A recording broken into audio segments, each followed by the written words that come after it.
Japan is no stranger to natural disasters. In March 2011, a massive earthquake, tsunami, and nuclear crisis killed tens of thousands, displaced tens of thousands more, and did enormous damage to the Japanese economy. Despite some stumbles by the government at the time, Japan recovered, the people were stoic, and they moved forward. When the coronavirus surfaced late last year and in January, the Japanese government was reasonably confident. The cases they saw were on a cruise ship in Yokohama, not in the main islands of Japan. Japan was slow to ban travelers from China, in part because of diplomatic hopes for a summit with Xi Jinping planned for that spring, in part because of concerns about the impact on Japan's increasingly important tourism industry from Chinese not visiting the country. The major political challenge for Prime Minister Abe Shinzo appeared to be how to handle the Olympics because of growing international pressure to cancel. And he definitely handled that by postponing the Olympics to July 2021. He even announced that schools would be reopening after only a month. But by early April, the coronavirus came back in Japan and threatened the confidence of the country once again. There are over 6,000 cases in Japan.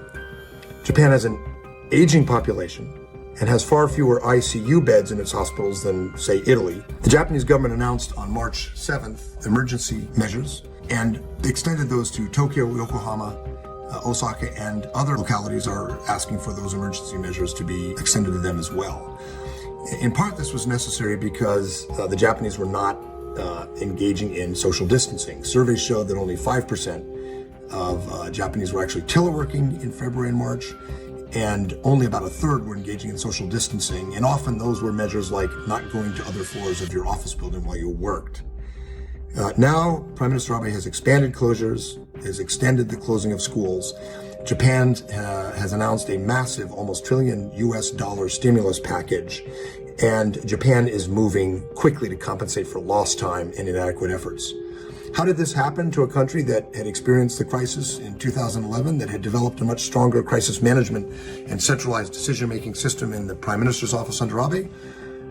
Well, part of the reason is that in contrast to neighboring South Korea, Japan was not victimized by the MERS outbreak, or even SARS or avian influenza. So Japanese government officials and experts had less direct experience with pandemics than their Korean neighbors. And part of it is diplomacy and politics. The government was keen to have a positive summit with Xi Jinping, and there was, as you see in the United States and other countries, a view that they needed to err on protecting the economy, which turned out to be slightly off. Japan will move ahead. Japan will control this, but it's a lesson to all of us not to call the all clear sign too soon in this pandemic. Japan was a little early in moving towards a confident prognosis for how the economy and society would deal with coronavirus, and then got hit again. That's something that in the United States, we very much have to keep in mind.